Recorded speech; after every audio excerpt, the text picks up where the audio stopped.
Welcome to the show.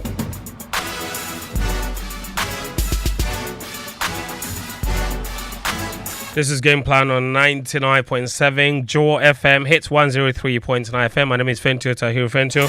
Welcome to the show from wherever you're tuning in. We are very grateful that you could join us here. We are on from now till 3 p.m. discussing the very best and putting the very best perspectives on all of the most important issues from the world of sports. And there have been quite a lot of them this week.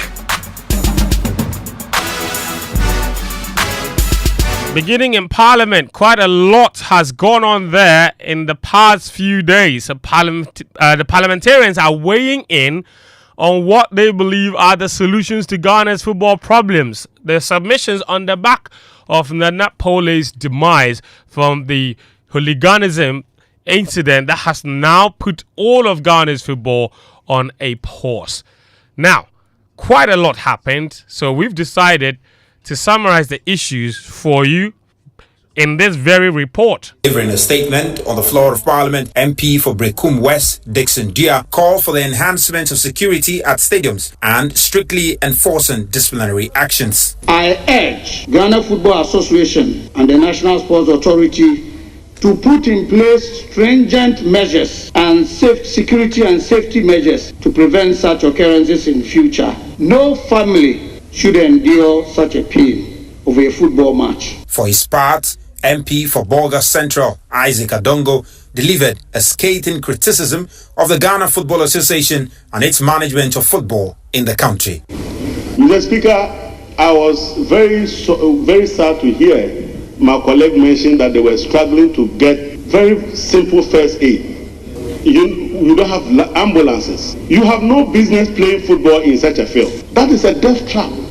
But we go there and nothing happens, so we think that is a football field. No. Meanwhile, MP for Kiapim North, Sami Ewuku, called for the restriction of alcoholic drinks and bars around the stadium. Issue of citing drinking sports and beer bars around these stadia and sports facilities. One, you cannot enter the stadium with alcohol, but the people just take it before entering. So they enter, and the time that they reach that peak, that is when the match is also at its height. So one, we also have to be clear on the modalities and the guidelines and what we can also have around the various sporting facilities. Yes, you can have food joints, but the sighting of sometimes some of these drinking bars is also a disturbance. The First Deputy Speaker of Parliament has further directed that the statements be delivered to the Sports Minister for urgent action. So quite a number of issues from the politicians summed up in that report for you. Key among them, obviously, Adongo says that the Ghana Football Association needs to do better in licensing football clubs. If they cannot do it, they have no business running football in this country. But is this just a job, or should we leave the licensing of football clubs to just the Ghana Football Association? Or must the government take a lead role in licensing sports and sporting entities in this country? That's a question that will be explored today. You also heard another MP suggest that the sighting of beer bars close to stadia or sporting venues should be looked at again. Is that the cause of the issue? Because all around the world, they even sell the beer inside of the stadium.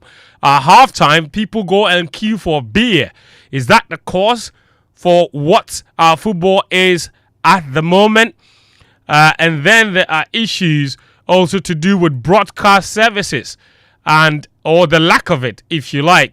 The minister, the majority leader, Muhammad Yarga, he revealed that the sports minister has taken a lead role to the extent that he's now already negotiating with SuperSport for the rights of the Ghana Premier League. This is what he said.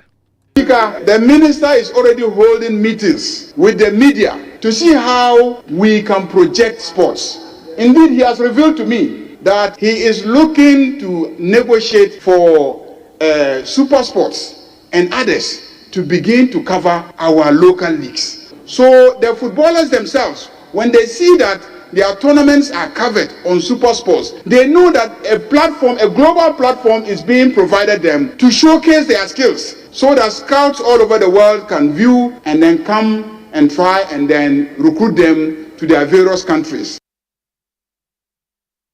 All right, so that is the majority leader, Muhammad Ayarga. The government is already negotiating with SuperSport. While Atsue and the Star Times are also negotiating with the FA. Very interesting times. So we'll look at that issue as well. So that's that. So quite a lot of issues to talk about here on the show this afternoon. We will also look at the UEFA Champions League draw that has set up some very fascinating fixtures. And we are looking at fixtures that are extremely historical in nature. You've got Real Madrid against Atletico Madrid. You have got Benfica against Barcelona. You've got pairings that people believe are machinated and manipulated to have Real Madrid face off with Barcelona in the UEFA Champions League final. I don't know about that. But we will go into the Champions League draw and then look back on the midweek action from the round of 16 playoff where Kylian Mbappe stole the headlines with a hat-trick against Manchester City. And then, of course, we will also look at this weekend's run of fixtures, including a massively important game in the Premier League between Manchester City and Liverpool. So it's a packed show this afternoon. The show is proudly brought to you by Atsue and Petrosol. And, of course, you can join the show. It's live on social media. On WhatsApp, the number is 055 1111997. Your thoughts on all of the issues we'll be talking about are welcome on that particular WhatsApp line, 055 1111997. If you prefer X or Twitter, just leave me a message. Use the hashtag GamePlan, and I will get back to you. We are streaming live on X Spaces video, so you can see us there. We are also streaming live on Facebook on the Joy 99.7 FM page, as well as on YouTube on the same handle. Today on the show as well, it's very special. I'm giving away official FC Basel jerseys, as many as 5 of them. So do stick with us. FC Basel were kind enough to send some jerseys down here, and we're giving 5 of them away on this show. We will give some away on another show on Sports Extra tomorrow morning on Joy Prime. Daniel Atsue and Musbah will be there. They will do some giveaways as well. But I'm giving away 5 FC Basel jerseys towards the end of the show. So do stick with us. I just ask you a simple question. And if you answer it correctly, I will give you a jersey. Okay, I'll give you a jersey, and I'll divide them between maybe phone calls and X, and then on WhatsApp. I think that will be fair, maybe, or maybe on Facebook as well. So we will see how we choose a winner from each of those platforms that you're using to listen to us here on the show. All right, the guys are here. Sitsofe, Philip stream. Sitcho, they're streaming on X Spaces. Show us your FC Basel jersey. I gave you one. Show it to me. They go on. Yeah, it's nice. I mean, it's original. It's right from the club, so you can feel it. Yeah, it's beautiful. And it is. With the Novartis in front. Yeah. It looks very familiar. We've seen it in the Champions League multiple times. Yep. Who is the most iconic Ghanaian player associated with FC Basel? That goes to the 3 of you. Which Ghanaian player is most... there you go. Samolinko, man. Yeah. He had an amazing spell with them in the UEFA Champions League. There was one game they played against AS Roma I will never forget. Nkum was man of the match. Right after the game, they pulled him for a doping test. He moved from Basel to the Ukrainian team. Dnipro Petrovsky. Yeah. And I remember that time he moved for around $10 million. And he came to Kumasi after the move in the summer.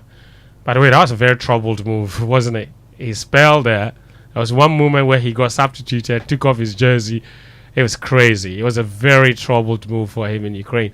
But I remember when there was a change in manager. Yeah, it happened. I think it was back when either one day Ramos left. I don't know what's wrong with your microphone, Atsue, but I'm struggling to hear you. But go on. Yeah, but basically, it was just a managerial change. Okay. That just threw a spanner in the works. But he had a very good start. He did. And then, I remember he came for an interview in Kumasi, and then we asked him why he left the Champions League team, FC Basel at the time, to go to Ukraine. And I remember vividly his response at the time, who was doing the interview, Nati Bongo, was doing it. He said, Nat, have you seen $10 million before? The question was answered. Yeah, that's why when people say, why did the young referee choose to go to the Saudi Pro League? I'm like, have you seen $200,000 before? Brother. You know. So anyway, so FC Basel have given us some jerseys, so we're giving them away, of course, on the show. So do stick with us. But we've got a lot to cover. And then, okay, welcome to the show. Oh God. What's the meaning of this? Atsue, welcome to the show. It's good we have medical insurance. Yeah, we do. It's good. It's good. You see, I started. It's good you have. You see, I started. You know the fear. All right, listen, guys. We have a lot to cover. Let's begin in Parliament, where the MPs made quite the show, the appearance on the floor of Parliament with various submissions from various MPs. Adongo, as usual, made the headlines. This time around, of course, he had nothing to do with Maguire, but he still had some very interesting things to say as far as the Ghana football is concerned. Notable among them, he says that the Ghana Football Association need to do better with licensing football clubs. And he says that if the Ghana Football Association cannot demonstrate that they are able to effectively license football clubs, then they have no business running football in this country, and that the government must then take over. I mean, that is an interesting perspective, because already we know that the Ghana Football Association has had a licensing regime in place for football clubs for as long as I can remember, for the better part of 10 years. And yet that hasn't solved the problem. So he says, and I want to quote him again, you had him in the audio, but he says, I would like to call on you, speaking about talking to the speaker, to direct the Minister of Sports to take this matter very seriously.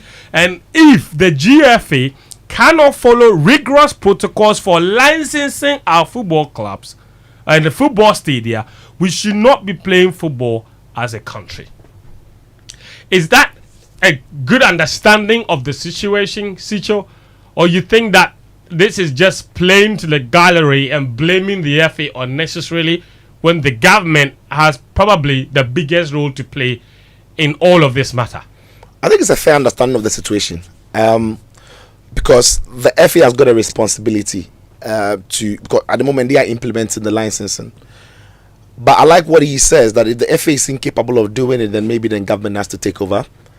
But I think that that role should actually have been reversed.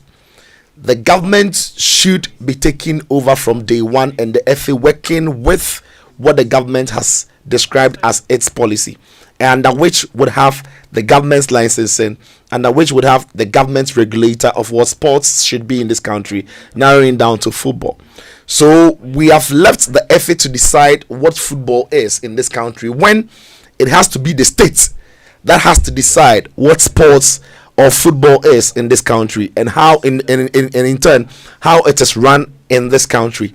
So yeah, at the moment, with what we are running or what we are practicing in terms of football, there's a fair understanding to the point, and from the submission he made, he has a fair understanding of the issue. But I think that we need to reverse that the who runs what. For me, it's got to be from top to bottom as far as the sport is concerned. Government needs to set the tone. Government needs to run the sport. Government needs to be a regulator of the sport, because in every sector in this country there is a state regulator for education, for agri, for land and natural resources, for the energy sector, for the health sector. When it comes to sports, there seems to be no regulator for it in this country, and that is not an FA issue.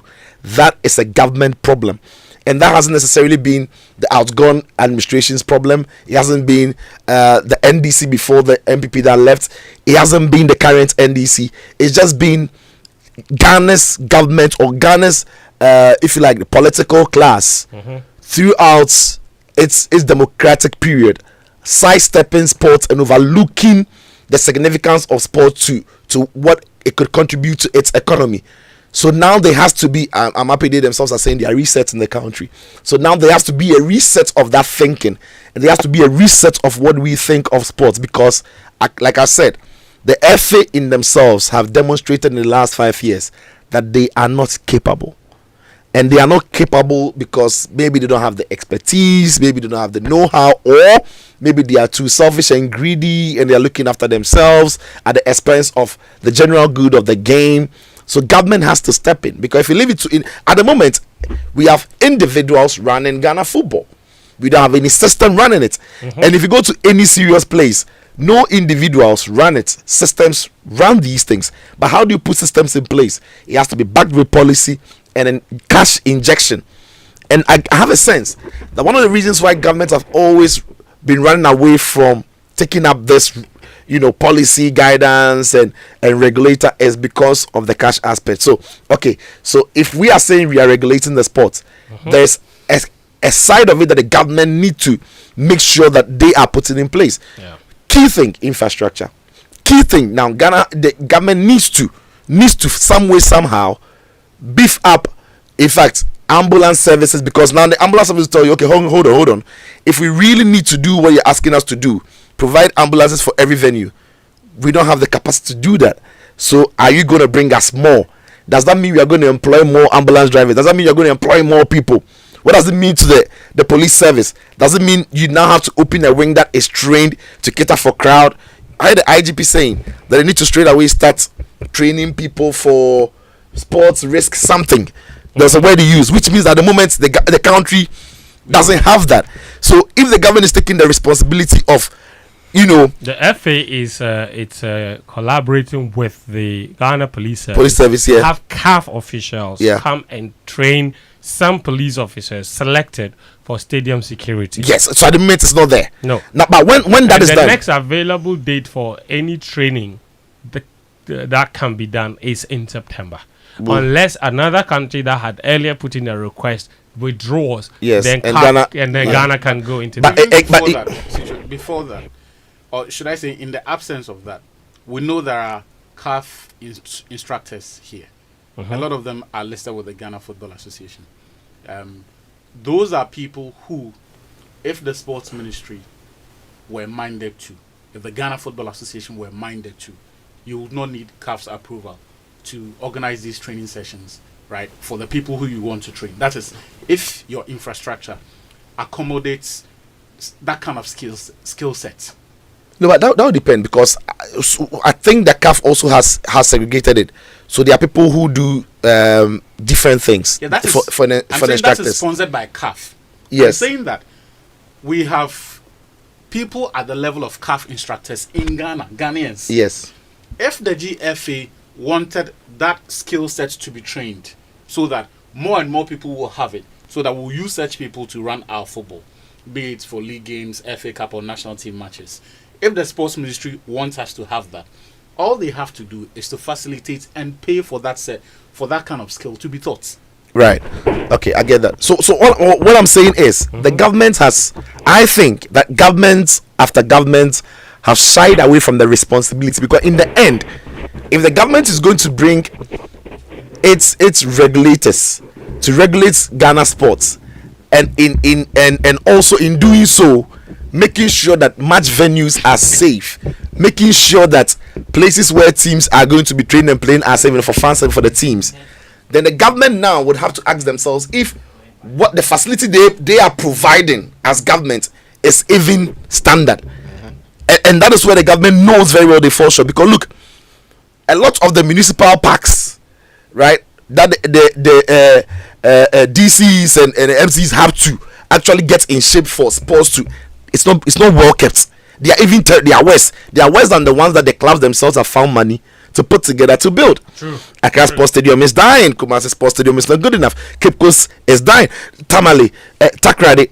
So the government, I think, are also shying away from that responsibility because they know they've not done their job well in this conversation. Yeah. But in the end, it has to stop somewhere and it has to restart somewhere. And I hope that the death of this young Kotoko fan, Pole, will give government the urgency to know that they can't keep, allowing the FA to run the sports like they like, but they need to be regulators of the sports, and in doing so, they need to play their part by providing the barest minimum for safety measures in this country. Otherwise, we'll have all these conversations. And to be fair, some of the things I heard on the floor sounded like when people no issues. Like it feels like, and that is. But I can understand. It's a big house, and that is why they normally get the people who are well endowed in certain sectors to be part of the committees, the select committees, because it's understandable. People will be great in agriculture there. Yeah. People will be great in communication or health. So people will be great in sports. So when they form these committees, they are putting the best heads on these committees. And maybe that could be where the policies that we are talking about, the regulators that we are talking about are going to be formed. Danny, your thoughts on that? I mean, politicians, our MPs, some of the submissions, to be fair, like Sucho, you're absolutely correct. It tells me that they don't have a grasp and a good understanding of the range of the issues.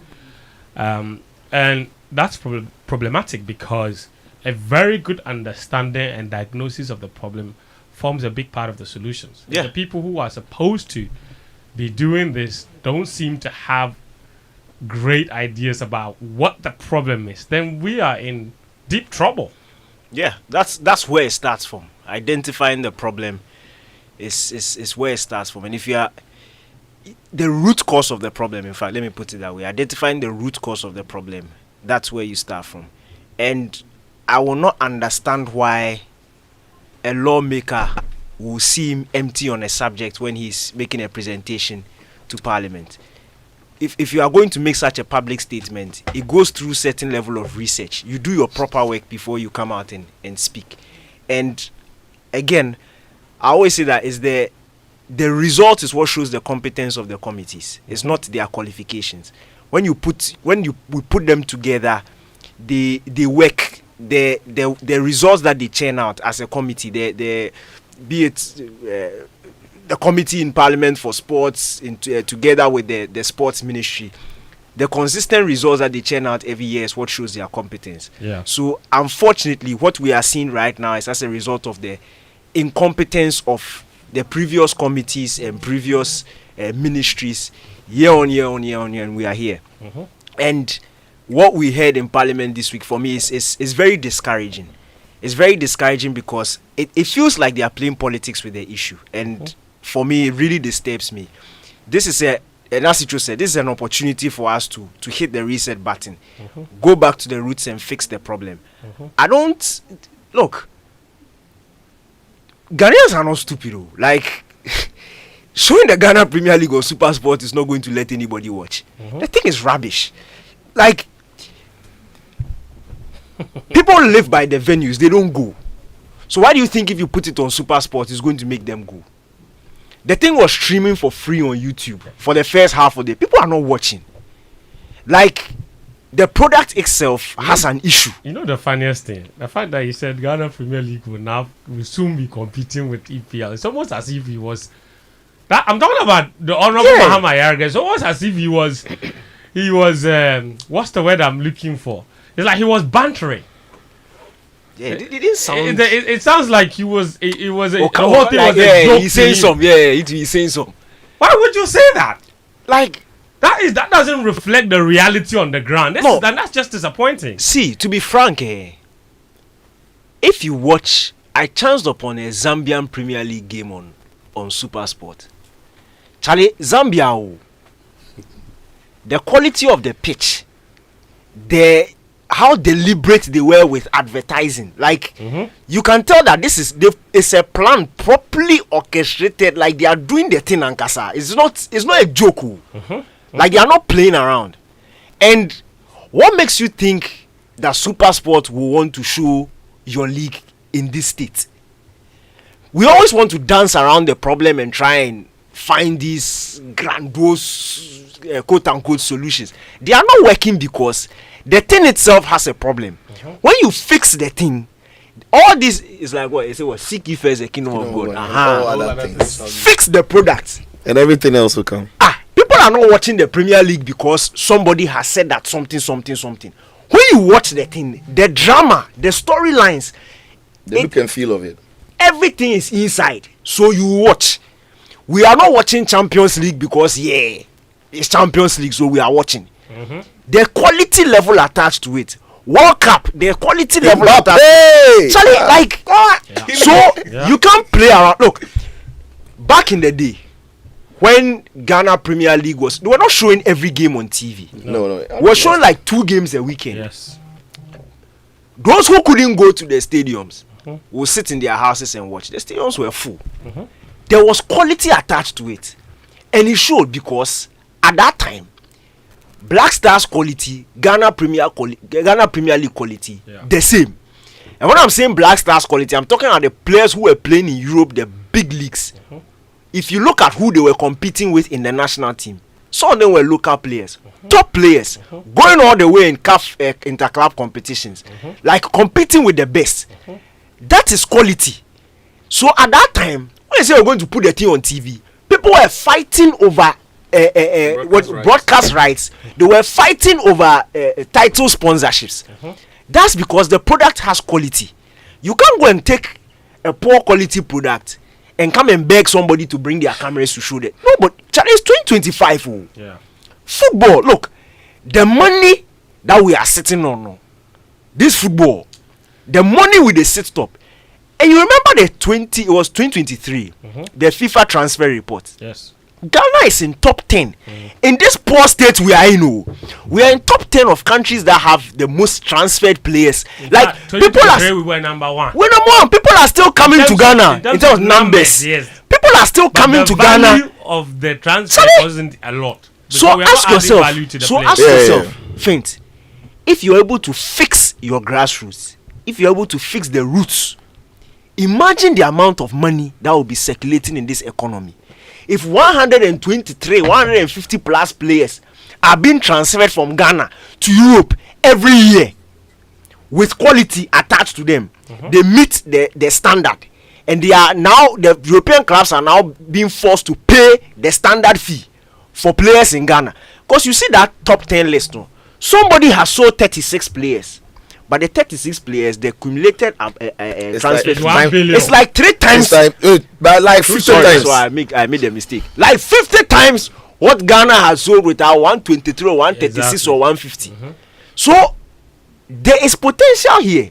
Everybody can see it.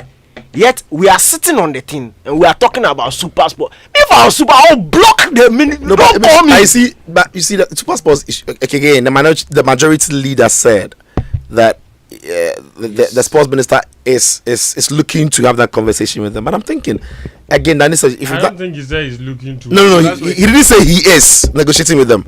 He said he has told him that he is looking to negotiate with them. It's not like he started, right? So people, the quotes that have come out suggests that the minister is saying that he has started negotiating, but that's not what the majority leader said. But the point again is, in 2025, they won't even broadcast the Ghana Premier League. Omuniska. No, it won't happen.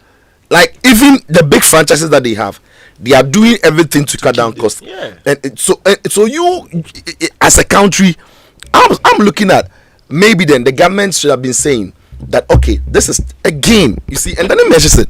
A game, if football runs well, it runs an economy to a certain extent very well. If I'm government, I'm saying okay, how about helping GBC, right, to get enough facilities to broadcast? Because you are negotiating with Super Sports to come and then broadcast your Ghana Premier League. We know the problems Purpose have got, right? But the reason why you want Purpose to come is simply because GBC at the moment are not equipped, but GBC is government. GBC is government, and the problem that has confronted GBC for all these years is a simply perhaps lack of investment into modern day equipment and capacity to be able to do this. My thinking is the state of the Ghana Premier League at the moment, nobody should be paying to watch it. On top of that, at the moment, nobody will be, and because nobody will be paying to watch, yes, nobody is paying the FA money to come and produce it. Yes. And Super Sport, that is the only implication. If the ministry is taking the lead in negotiating with Super Sport to come, are you telling them to come and sponsor, pay, and broadcast, or you are telling them that you pay them to come in? That is which is it? Because Super Sport is not going to pay this FA or the FA to put the league. You see, if they put the Ghana Premier League on Super Sport, it will be the worst telecasted league on the platform. And I'm not. But it wasn't 8 years ago in 2016-17 when Super Sport were broadcasting it. No, but do you know we are getting worse? No, that's the fact. Like you've not realized 10 years ago was better than now, and that is the problem. What made it better? 10 years ago. Yeah. Was it the hold on. Yeah, was it the attendance, the quality of attendance was better. Quality of football was better. The quality of even the pitches were better. And that is shocking. Why has it stopped raining? It hasn't. But the pitches were newer. The fertilizer money, they are chopping it, bro. Like we are getting worse. Like that's the issue. And but look, if you watch Super Sports right now, if we tell about, do you know the number of Super Sport to have to do it as part of CSR? They have to look at it that way. They have subscribers here. We are paying them money every time. Why can't they pay to come and broadcast the Ghana Premier League? They will take by shadows to go the deprived areas of the country go share. That's not what we do. Contribute. You don't decide what they need. What you need. We can decide. You know, governments can decide where CSR goes. The government will take them at tax system. No, government can decide for corporations. I get it. But what I'm saying is, it's an opportunity. You see, the football thing. Check like, and I've said it before. That the thing, I understand this thing. The generation that is ruling now, they don't understand it. No, it's not their fault. When they were growing up, it was leisure. Anybody who plays sports was not serious. Their parents wouldn't let them play sports. In school, if you played serious sports, the teacher will tell you fail, you're not serious. So the people around the country now, most of them grew up seeing sportsmen in that generation, and they are really now viewed sports as a leisure thing. They viewed it as leisure, and if not necessarily only leisure, but anybody who was attached to sports was not serious, including the journalists. Oh yeah, someone is serious. Why he thought he was serious? Like, who is serious? Who is serious? Like a sports journalist. So that is there, bro. Don't do that. No, bro. I'm saying like those who are really those who are making the decisions now. That is what they grew up with. So when you see the way they even appoint these ministers, when you see the way they even vet them, in the more recent vetting, we saw it. Sports was like go. It was like he came to sit down and it was like go away. Accra mayor crowd go. Sorry, Accra regional minister Accra was good. But when it came to finance, when it came to communication, when it came to agric, when it came to some sectors, defense, they were important questions because growing up, these are the people they saw as elite. Like you go school to become a doctor, you're going to school to become a lawyer, you're going to so these are the things. But maybe I also went to school to become who I am. But when they were growing up, you were not part of the plan. So maybe, yeah, because people they learn and truly those days, friends, to wrap this one up, this point, truly those days, some of the people, a lot of the people who play sports were not serious. They didn't have the best grade. No, listen, you have to be honest. They didn't have the best grade, but maybe our generation. See, seriousness here is subjective. No, I'm saying they didn't make some of them didn't make the best grades. Some of them didn't come to school with the right grades. They came because of sports. Yeah, so making good grades is one aspect of the school. Yeah. Being very good at the sport is another aspect. In America, that be the LeBron. Yeah. Thank you. That be the LeBron. Yeah. Whereas LeBron's classmates who were crocky 80s. Wait. So the difference is. So a conclusion that. No, they were not. This is very convenient scapegoating. The reason I stopped participating in sports at the secondary school. You know get hurt. That means you know get hurt. No. Actually, why? Because I could not cope with being denied siesta. having to go and train while my mates were. You don't want to sacrifice. If you're a sportsman, you have to sacrifice it. You're you were just lazy. You're just lazy. You want to sleep? No, I wasn't. I'm saying to you, Long distance runner, you want to how sleep. do you expect the athletes to go and train while his colleagues are resting? So this is the difference. Hold on. But Asian did it. I'm saying that Samoan did it. I'm saying that at some point, a lot of people will choose their books over that sacrifice. Yeah, some too. If you are good in the sport. But fence. So that's the next point. That's the next point. Why can't you have a scenario where you check your schedule, right, and do it in a manner that allows those with interest in sports to be able to train and still have time to rest and study? Okay. No, so that's what I'm going to say. That you see, truth of the matter is that in serious countries, and you mentioned labor, you mentioned that in country that takes sports serious, the sport you play for the school is actually credit. So whereas you are having the siesta to go and study your science, that person who's been picked to play in the school team earns credit for being a sports person. We've not been able to add sports, right, as a curricula as a subject to the curricula and award sportsmen for their efforts. But we've also lowered the grade requirements for sportsmen. You know that in this country, sportsmen are not required. Entry. That is entry. Yes. That is entry. Yeah. But even to stay in school, you don't need to continuously get the A's and just pass. No. But at the end of the day, if I finish, if I'm done with university, it's cumulative. I'm accumulated grade. Yes. If sports is not giving me that, or even at the SHS level, if sports not giving me that, I'm able to go through. I'll go through Form 1, Form 2, Form 3, become a sports boy. But I can't go to maybe I can't go to KNUS, maybe I can't go to Legon. Okay. To reach certain courses because it hasn't been part of my grades. Right? So that's my point. Maybe our generation, when you are wasting time, you should go to Tumwembi. When you are MP and then be big boy and actually be a big boy, me have a businessman, I'll stay there. And you part big politicians, you people can now look at sports like this generation have seen it and make the decisions to go with it. Because the current generation of leaders there, you're saying that there is an attitude that they've carried on from their generation. They don't respect sports. Yeah. Actually, I'll come to you very shortly. What I will do now is take a short break. When we come back, Achu's thoughts will be taken, and then I have some ideas about how the government can help the sports, especially when it comes to this whole stadium licensing and stadium security thing. Is a point that I partly made on Monday that I'll repeat here. And the government's role in this is absolutely crucial. You leave that to the Ghana Football Association alone, and these issues will keep repeating themselves.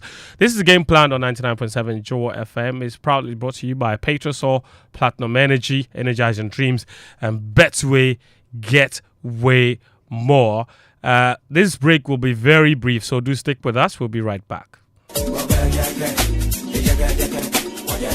We've come a long way, yet we never lose sight of our destination. That's why we prioritize progressive conversations on tourism, arts, and culture. Kamna became a bigger artist after endorsing candidate Akufo-Addo. Yes, most people in the creative industry are not buying cars with the music money. If you want to be an MC, by all means do be an MC. By all means do pursue it. We throw our spotlight on budding creatives, plus a music party by DJ Robert.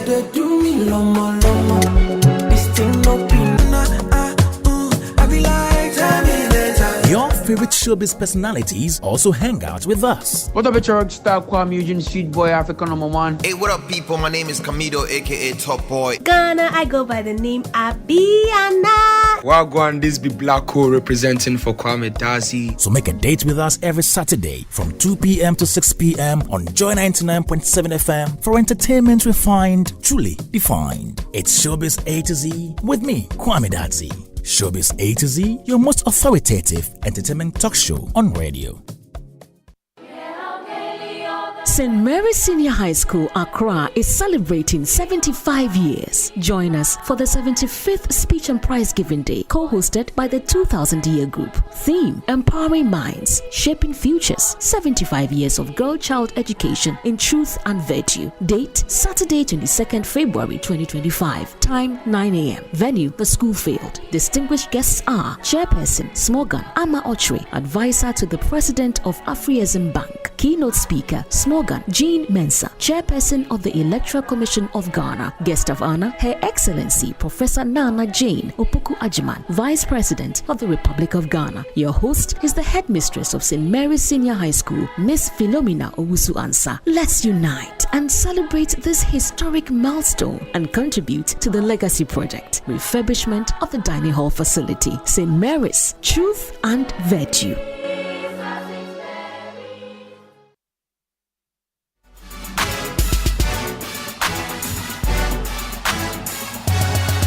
Welcome back. This is Game Plan on 99.7 Joy FM. The show is proudly brought to you by Betway. And Betway is here asking if you're ready for way more chances to win with Betway. Every single day, you have the key to unlock 5 free spins on Mega Money Wheel, where you stand to win a massive 1 million Ghana cedis.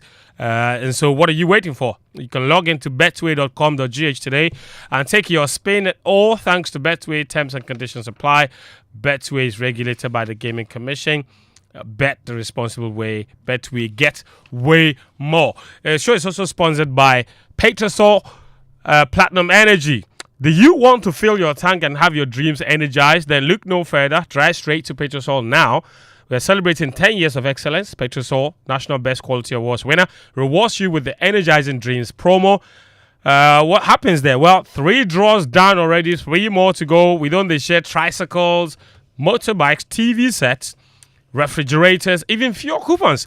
But the best part is 2 brand new Suzuki Espressos are waiting for 2 lucky winners. So rush to your nearest Petrosol station, fill your tank with quality fuel in full quantity, and enter the draw. This is your chance to win big. The promo ends on the 31st of March. That is the end of Ramadan, so you could be celebrating Eid al-Fitr with brand new car. Petrosol, energizing dreams. Let me also tell you about Better Malt. The clock strikes noon. You start to fantasize about lunch. It's been a busy day, so some hot wache would be perfect. But then again, some banku and pepper and fish too wouldn't be bad. Or maybe some rice and stew with some lovely, lovely, fully loaded Ghanaian salad by the side. Well, whatever's for lunch, we know the perfect beverage to make your lunchtime complete. Elevate your lunchtime experience with Better Malt and discover richness in every sip. It's crafted to perfection with the finest ingredients and fortified with vitamin C. Beta Malt injects a burst of richness into your day. So grab a bottle of Beta Malt and discover the rich taste of 100% true malt today. And if you're enjoying that Bitter Malt, I can tell you there's one more place you can enjoy that. That can be at the Airport City Holiday Inn, which is now called Palms by Eagles. They are offering a fresh, delightful experience. The newly improved hotel is ready to welcome you with unmatched hospitality in the heart of Ghana. So don't miss our Sunday brunch with assorted flavors at a discounted rate of 300 Ghana cedis. Buffet lunch for 300 Ghana cedis in Ghana here. It's a bargain, or it's a big bargain. So come and experience elevated hospitality like never before at Palms by Eagle.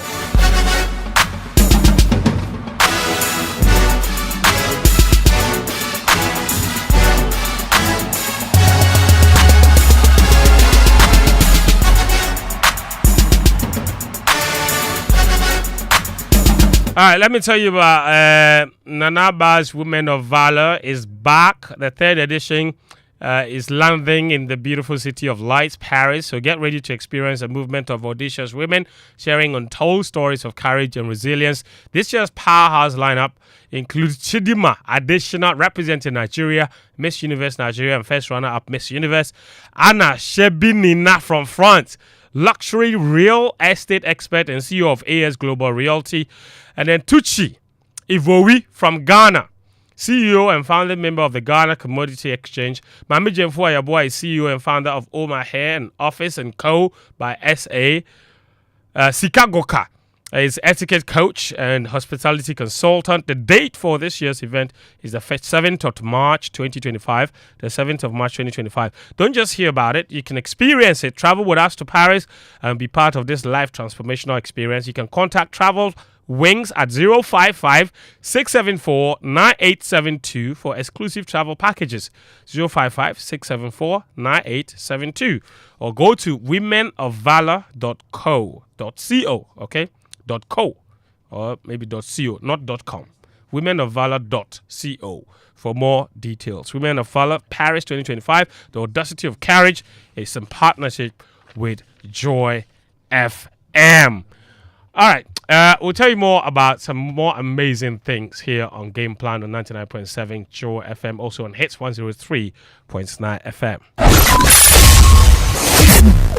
Kofi Hayford here with Showbiz News Flash, powered by Joy Entertainment.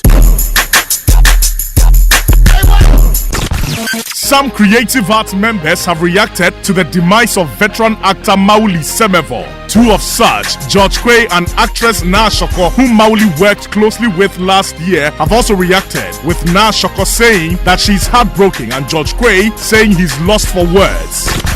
Artist manager Kwabena Poku Ashes is asking Stonebwoy to stay focused with his Independence Day event in the UK. Ashes says, unless the ongoing brouhaha is a strategy to promote the show, there's no point in Stonebwoy's camp accusing Akwaba UK of sabotaging because both shows can go on peacefully on the same night.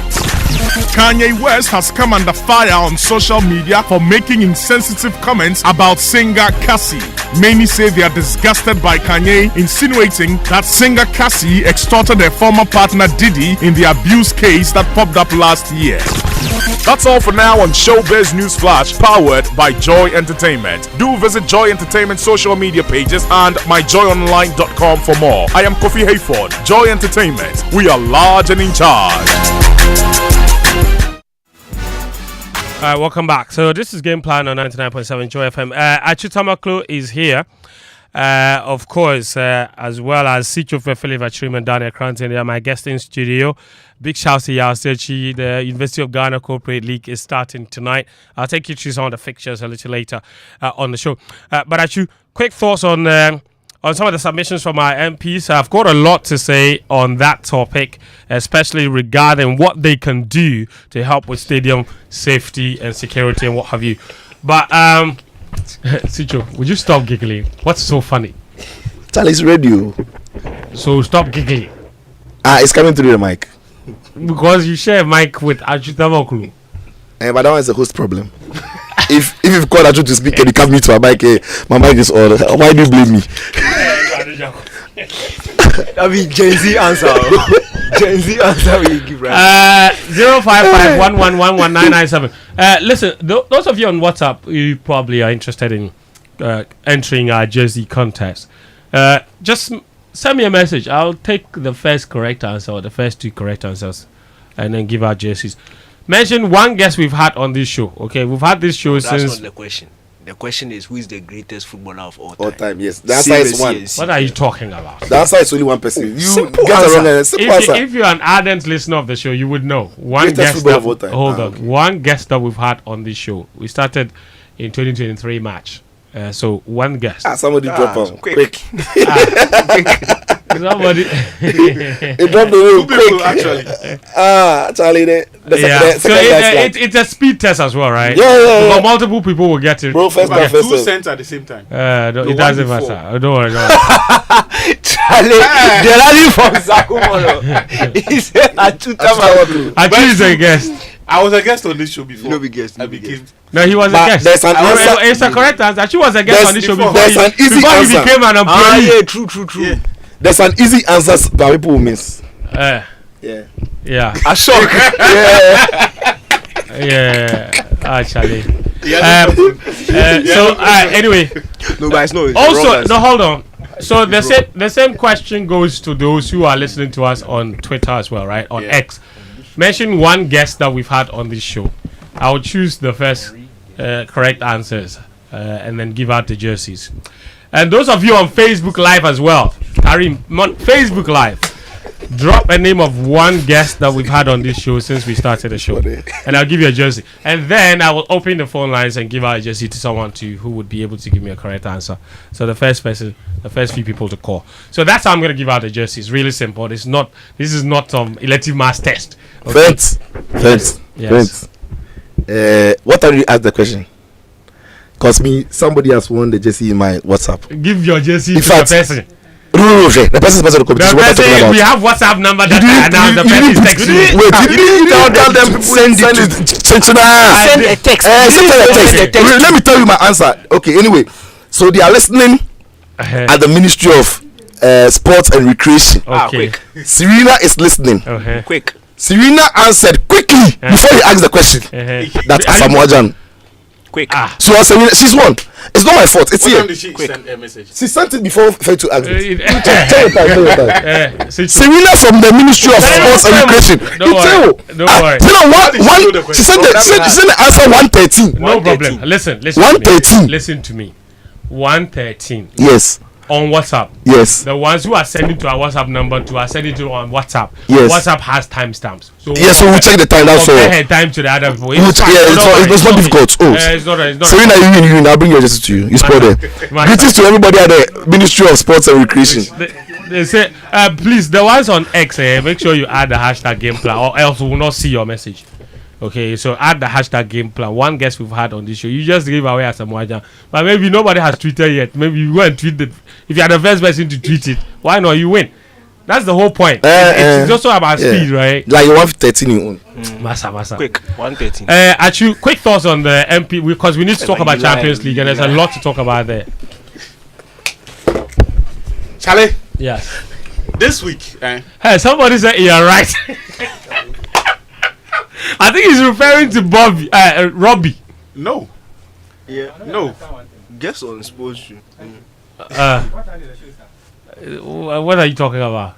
Achu, please go on with your submission. Muftawu. What time did the show start? Muftawu, there's no microphone for you, unfortunately. Do they hear me from your end? They can't hear. Stop disrupting my show. If the show hasn't started, how will someone be able to send an answer around that time? He said 113. He lied. Thank you. Thank you for bringing that to my attention.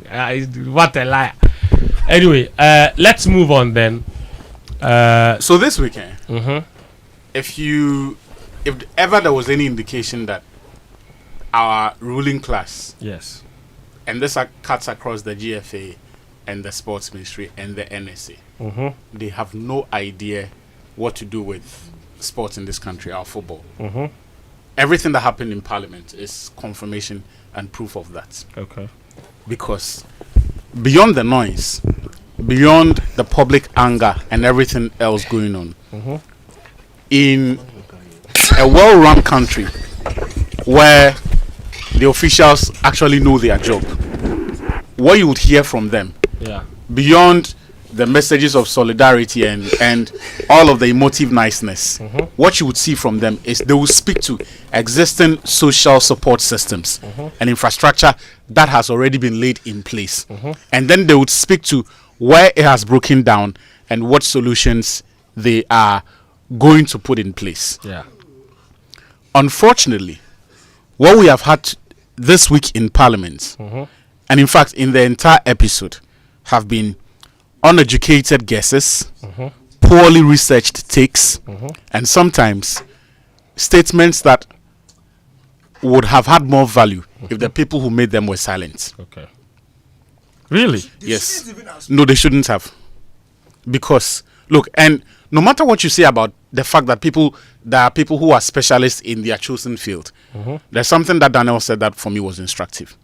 When you are going to make a statement on the floor of Parliament on a matter that you are not an authority of, least you can do, you have media friends, you have consultants. There are consultants who are paid to think for this country at the Sports Ministry, and they are actually research. They have research assistants as well. Yeah. Talk to them. When there is a case involving the GFA's regulations, every one of us has a lawyer friend who is interested in football that we go to, because we are not educated on matters of law and we will not pretend to be. When there is a matter involving sports science, health and medicine, there is someone that we go to, corporate governance, because we do admit that we don't know it all. Unfortunately for Ghanaians, the people who run this country, the people who are in positions of power, don't know the job, and for whatever reason are not interested in working with the people who know. And you see, it is not a crime not to know, not to have all the solutions. Elsewhere, some of the people who head institutions probably have no relevant management experience in that field, but they have significant experience in other areas anyway. But because it's a management position and there is a whole support system in place, they will go there and they will deliver because their attitude is right, because the people in the right places there are competent. When I heard the stuff that they were talking about, I got heartbroken, because at this point, look, and this is how you get to know that all of the people making the statement on the floor of Parliament, they don't care about the Nana police stuff that has happened. They have not spoken to anyone remotely involved in the investigation. They have not spoken to anyone at the GFA. So the core issues that they could intervene, that they could take advantage of, and through the force of power that the people have rested with them, are remiss or are missing on them because they don't know the issues. I was speaking to one of the people who was investigating the criminal investigation, not the GFA investigation, right, of police murder. They raised key questions about even what happened during the match, about the stadium architecture. And what the person said was that they've realized that anyone at all can get up in this country and then they'll put up a sports facility without anyone insisting on what specifications that facility is supposed to meet. Do you get me? Because at this point, one of the things we should have heard from the minority and the majority, but especially the sports ministry, because it is their job now. And by the way, why don't we have an NSA boss by now?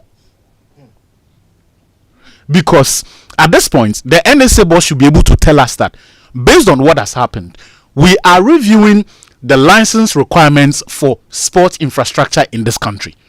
That is independent of the club licensing regulations. Because do they have a licensing regime of their own? So that is if they had.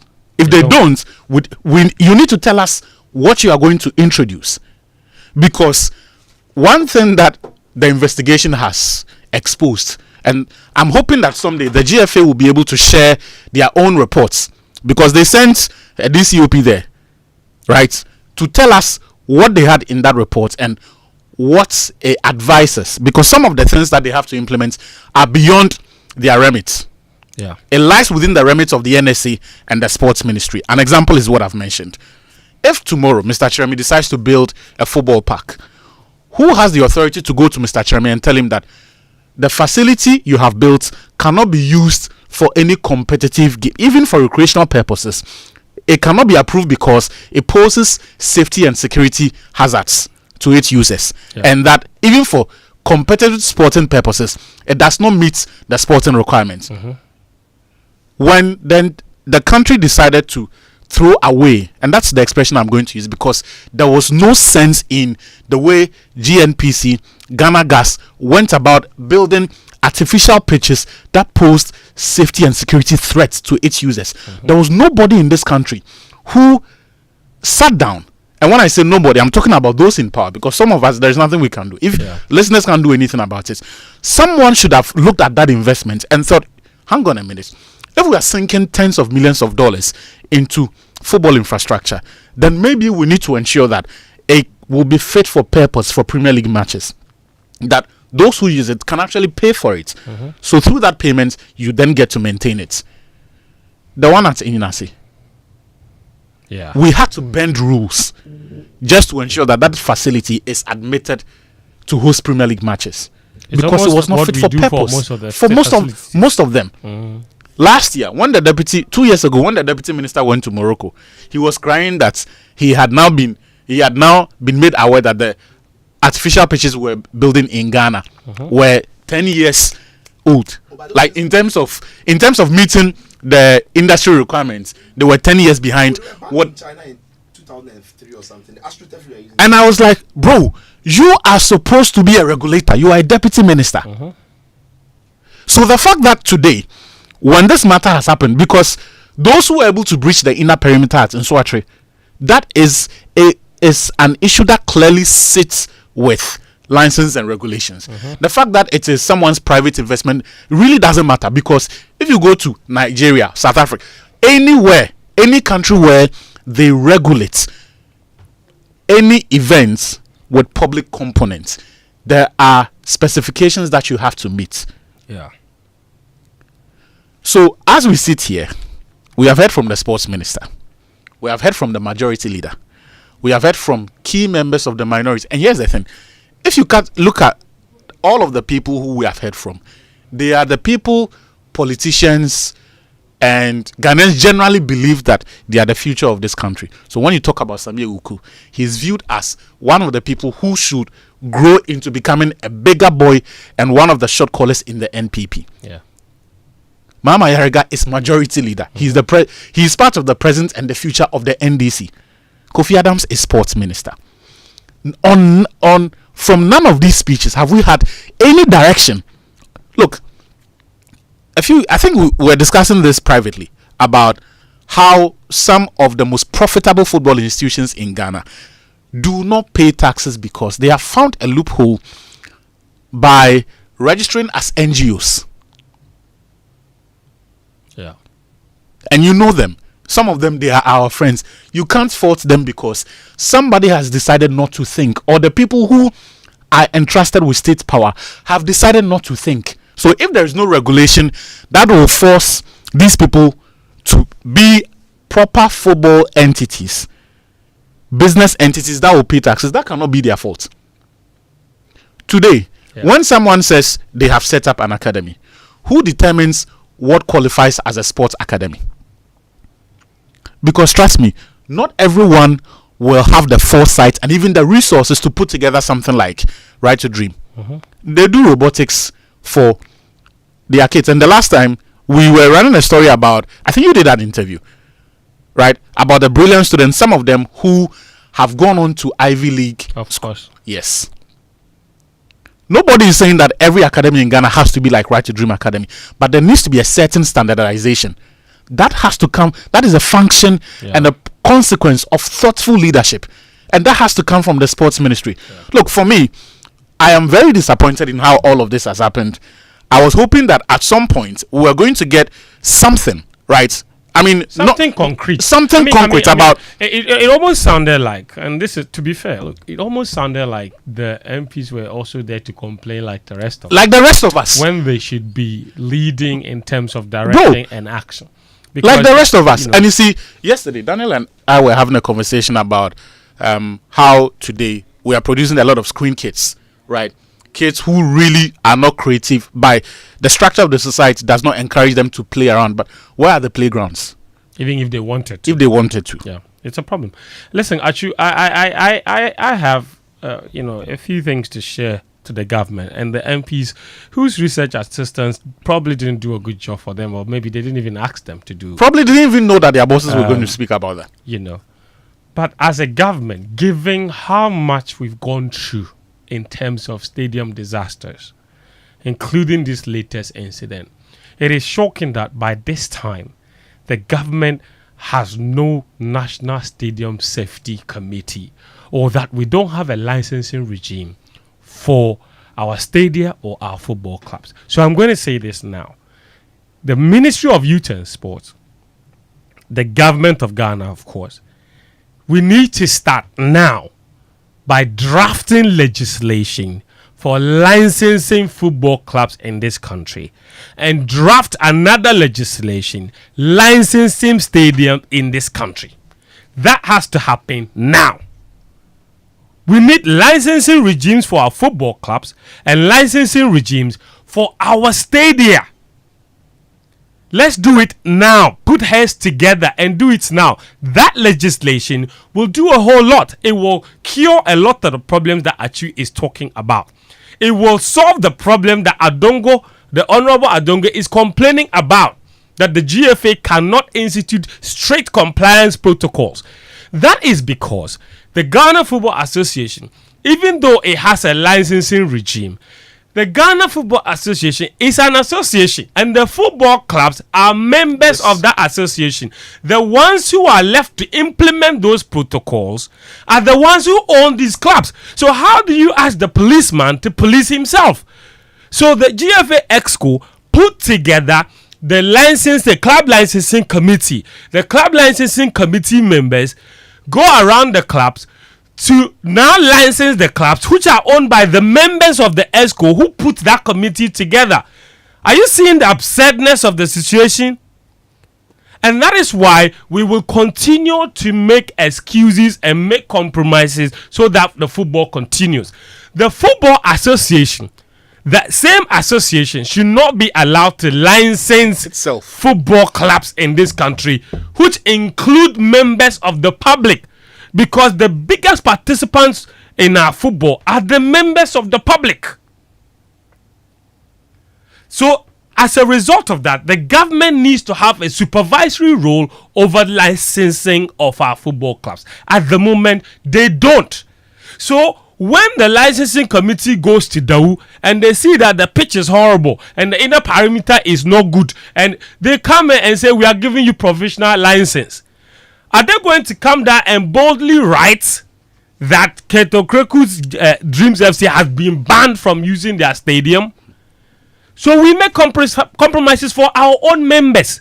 And that's what leads to what we need. Now, we definitely need a bigger boss, a regulatory body premised on a legislation for licensing football clubs, so that the club licensing committee of Ghana is made up of some people from the FA, some people from the ministry, with clear guidelines on even range of enforcement actions. Because at the moment, the Ghana Football Association's enforcement actions, when it comes to club licensing, does not include certain things like prosecution.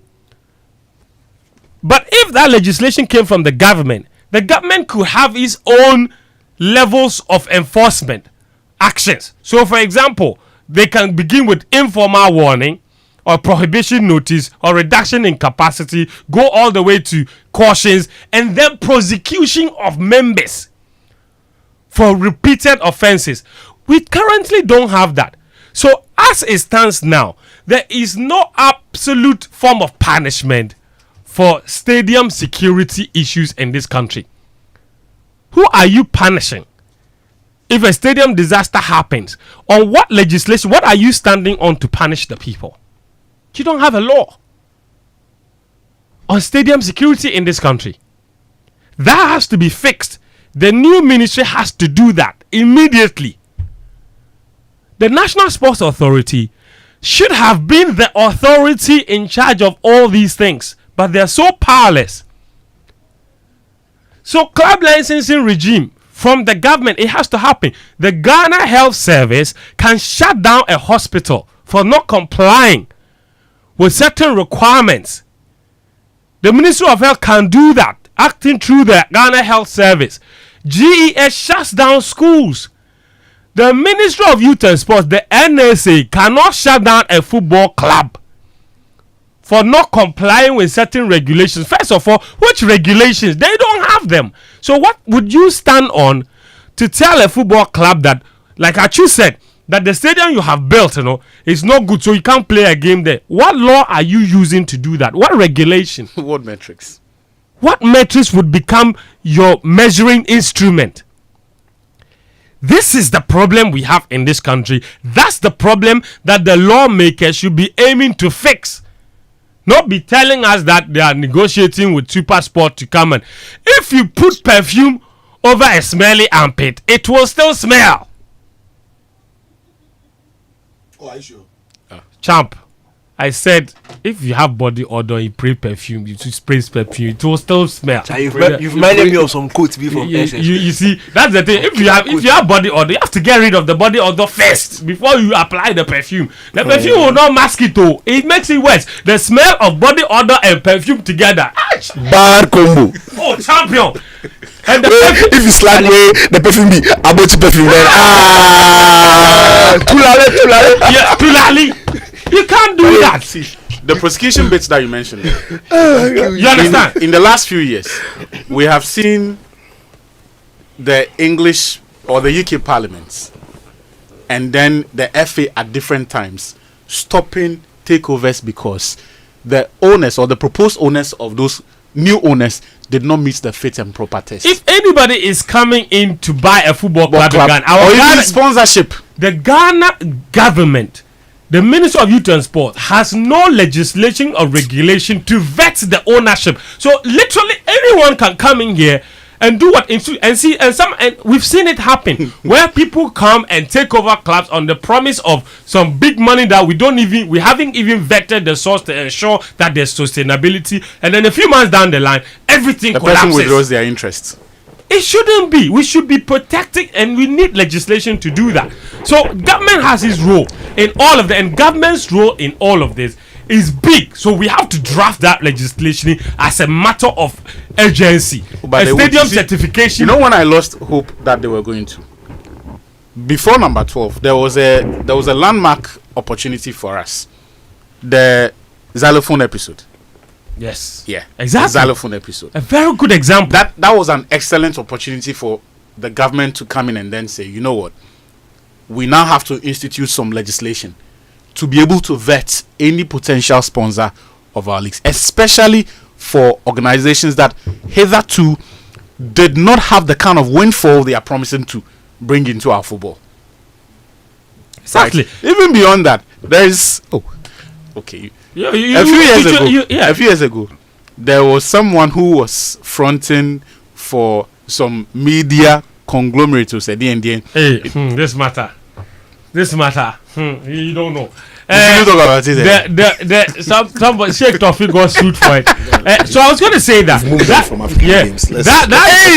that legislation will clearly define the roles of the various stakeholders. Move them from because even as it stands now, if the club licensing committee goes to license a football stadium and say that this football stadium can host a game, and then something happens, and we find out that they compromise to allow that facility to host the match, which body holds that committee members responsible for relaxing the rules? There has to be a board in charge of that. So we need all these structures in place, and the government needs to do that now, and that's what our members of parliament need to be thinking about. Not but I mean, I've told you that henceforth, as for the GFA, then so it's okay. But henceforth, every sporting problem in the country is government. Yes. Every sporting problem in the country is His Excellency John Mahama and the minister. There's one thing we need to know: the people in parliament, they are not different from the people at the GFA. In that they are all politicians. Oh, bro! All it takes to get into parliament is money. Can you afford the cost of running the primaries? If you can, if you have the right political, it's not just money. There is no special competence required to sit in parliament. And it manifests when they are talking. It showed itself in the. Hold on. Thanks.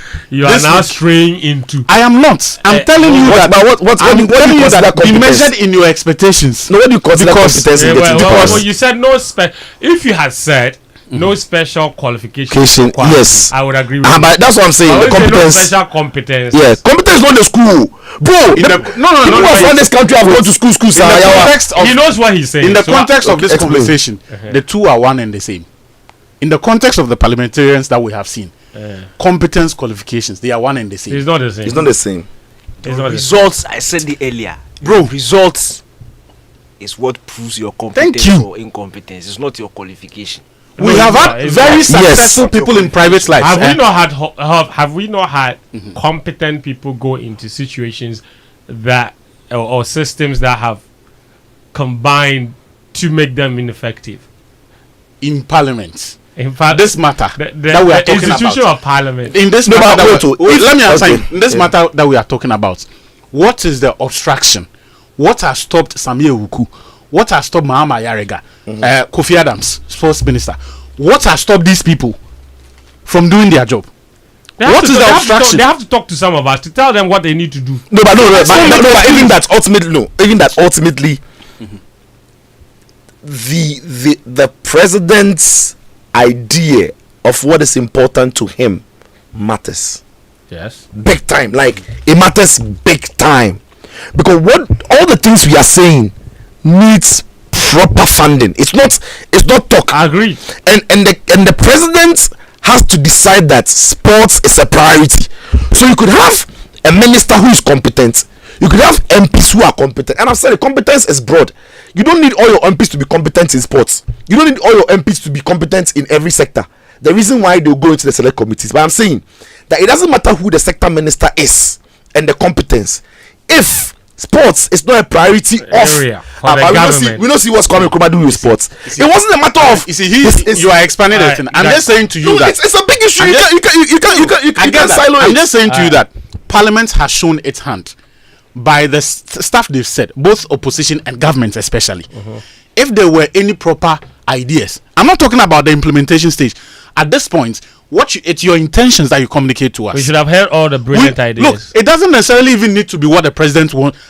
What is the cost of sharing your ideas? Yeah. How expensive? So let's is that? just know that you have a brilliant idea. Fantastic. Anyway, listen, guys. 055-111-1997. Your thoughts on the issues are also welcome. We are switching to UEFA Champions League now. The draw happened yesterday. Quite a lot of you have also been sending in your messages regarding the Asamoah one. Karim, please, would you select as the winners for me? The ones that got the answer quickest will get a jersey from me. The only ones left will be the phone calls. I'll do that before the end of the show. So we will get 2 winners on WhatsApp.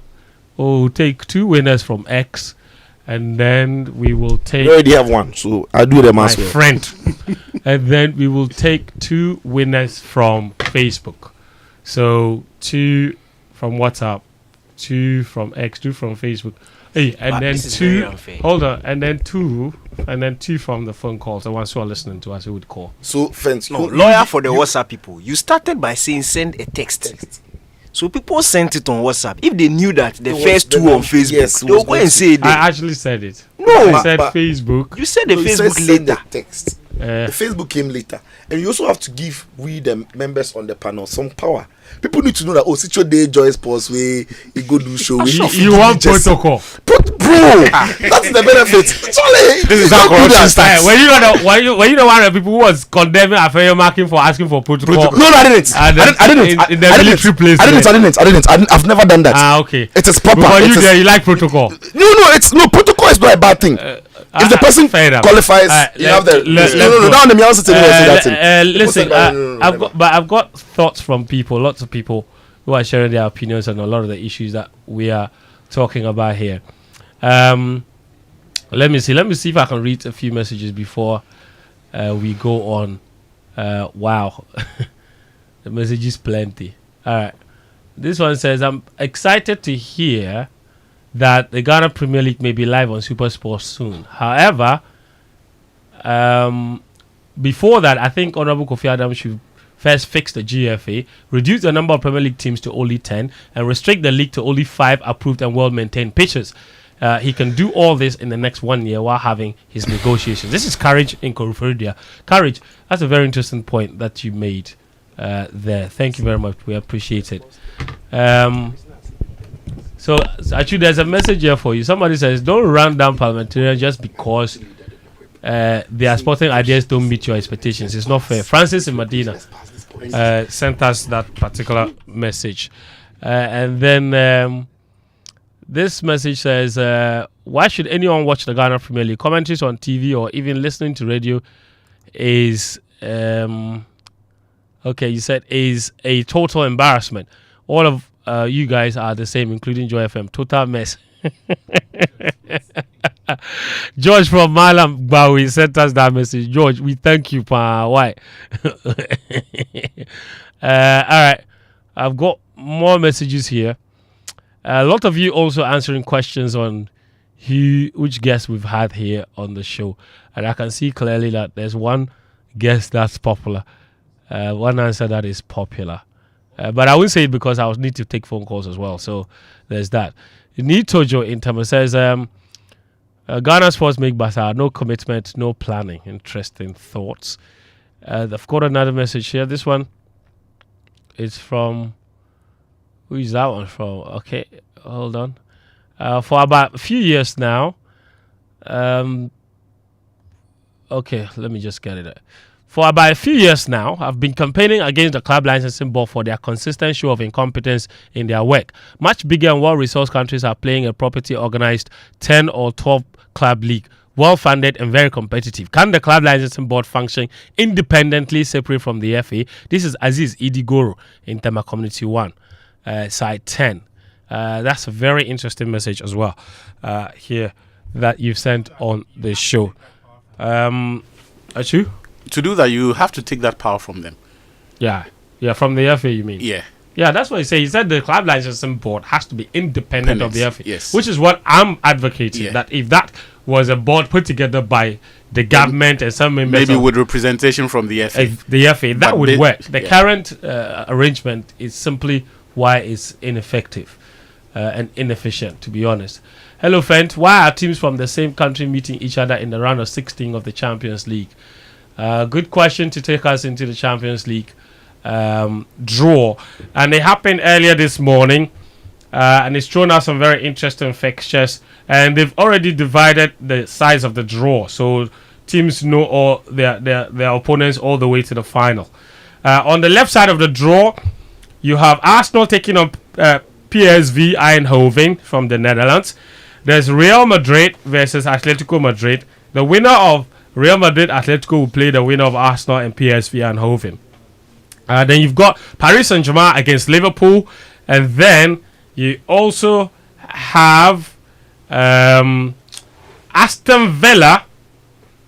Who are Aston Villa playing? Club Brugge. Yeah. So Aston Villa up against Club Brugge. The winner of that tie will play the winner of Paris Saint-Germain against Liverpool. And then all the way to the final. Okay, on that side. Right, on the right side of the draw, you have Benfica against Barcelona. The winner of Benfica against Barcelona will play the winner of BVB, Borussia Dortmund, and Lille. Borussia Dortmund and Lille will play the winner of Benfica and Barcelona. And then you have two old rivals meeting, both from Germany. Bayern Munich against Leverkusen. The winner of that tie will play the winner of Inter Milan and Feyenoord. Feyenoord are in this stage of the Champions League for the first time in 25 years. You ask why the Champions League the round of 16 has countries playing each other. Well, they changed the format at the beginning of this season. So that whole idea of you not meeting members of your teams from your own country as early as the round of 16, that went out the window. The Champions League keeps making changes every year. Last year, they threw away the away goal rule. This year, they've thrown away the concept of two teams from the same country not meeting each other. It's just what it is. So Bayern Munich will play against Leverkusen. Real Madrid will play against Atletico Madrid. Guys, let's talk about the Champions League a bit, and we'll talk about the draw shortly.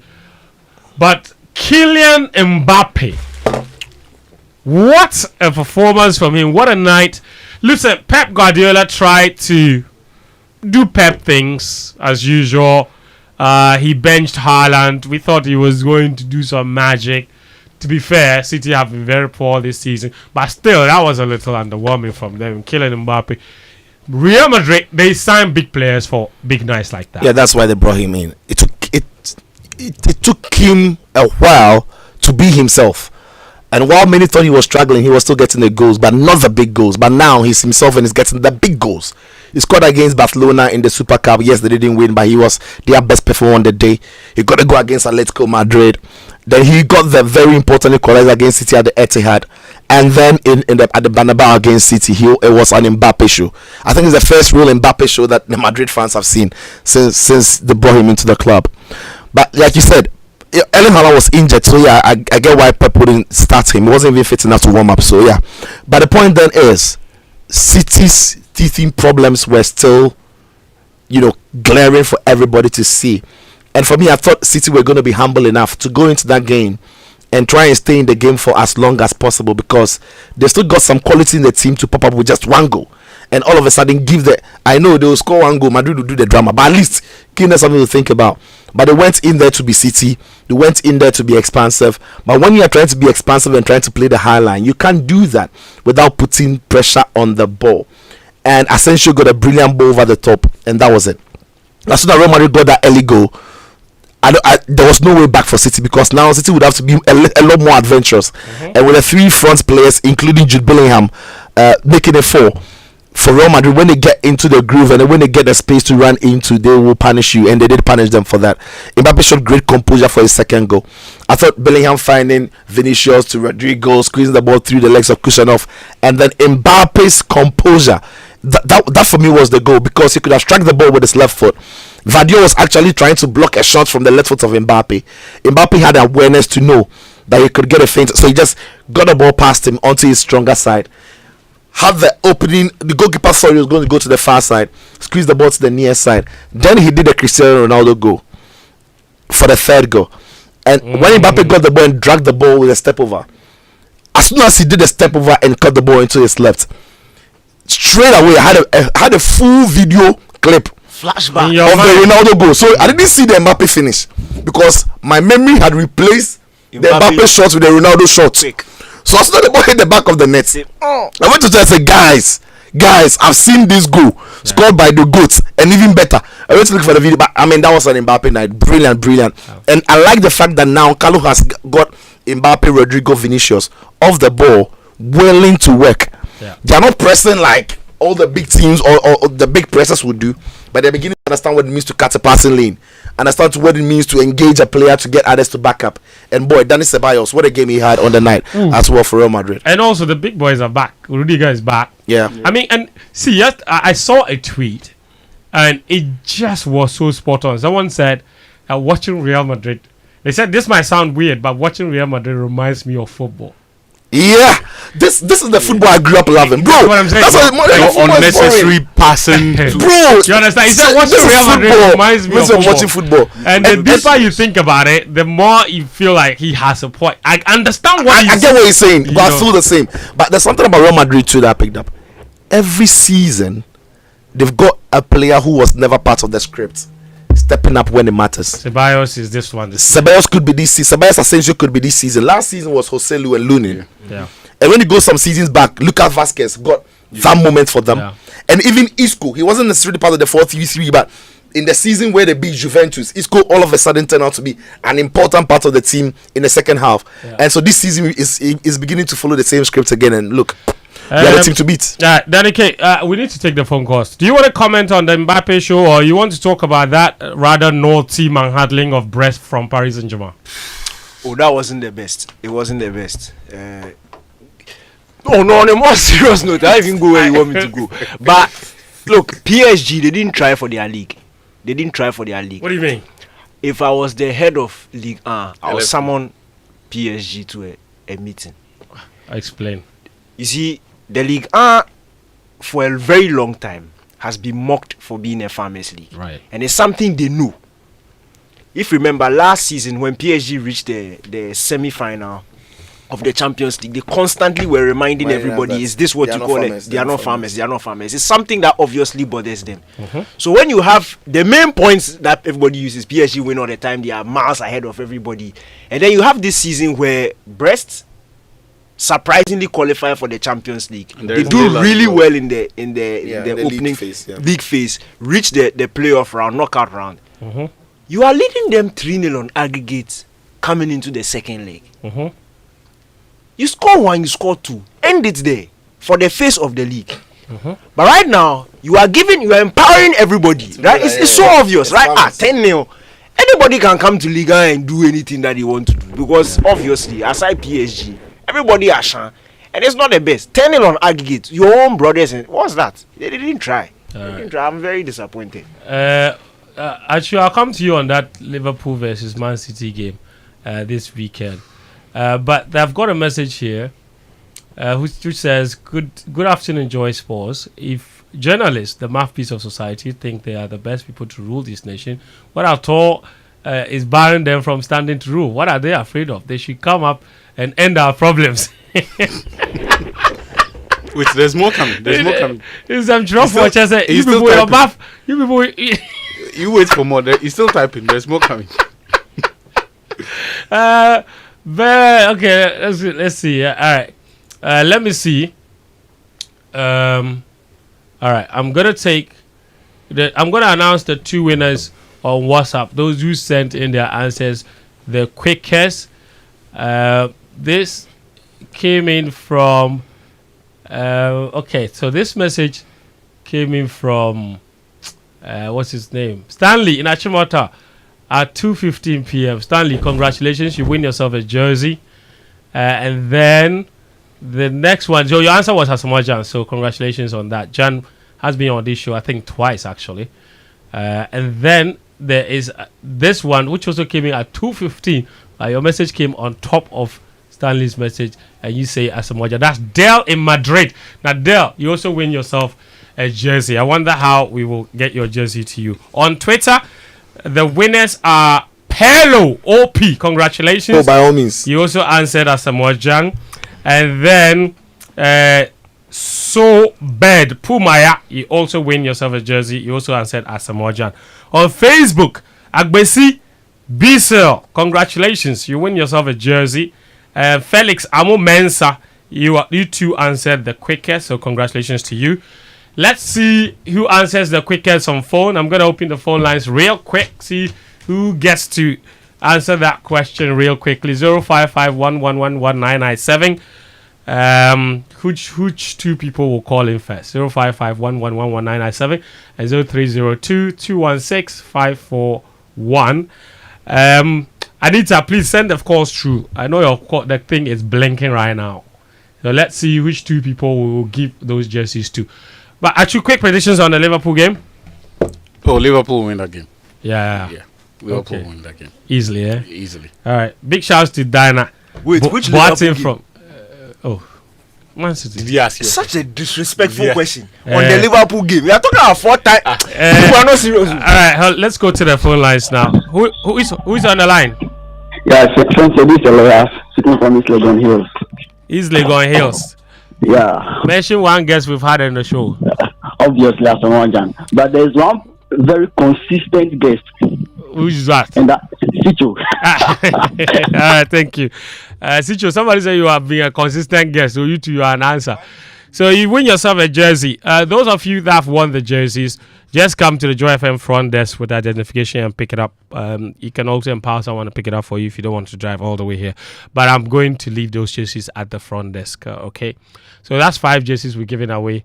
I think if there's no more call, we'll end it. So 2 on Facebook, actually 7, sorry. 2 on Facebook, 2 on WhatsApp, 2 on Twitter. We're just giving 1 away on phone call. But I think that's how we're going to end the show. That's how you're going to end it. That's how you're going to end it. Citro's not a guest. No, he's not. And that's how we're going to end the show. Big shouts to my brother Charles, a Tongba fella as well. And I'm saying that get rid of the body odor before you apply the perfume. If you put the perfume on top of the body odor, you spoil it. Disaster! The show is proudly brought to you by of course, Atsue and Patreon. We're very grateful for your support always. My name is Fentu Tahiru Fentu. This show will be available as a podcast. And by the way, the Legon Corporate League fixtures. Let me just go through them real quickly. Yeah, Sechi sent me those fixtures. All right, so it's starting tonight with the Union Ghana against College of Humanities. Then there's GFPC versus GFA. There's College of Health Sciences versus Telecel. And then there's College of Basic and Applied Sciences versus College of Education. The University of Ghana Corporate League is ongoing in earnest. My name is Fentu Tahiru Fentu. We're back again next Monday. Until then, do take care and bye-bye. Up next, of course, is the BBC World Service.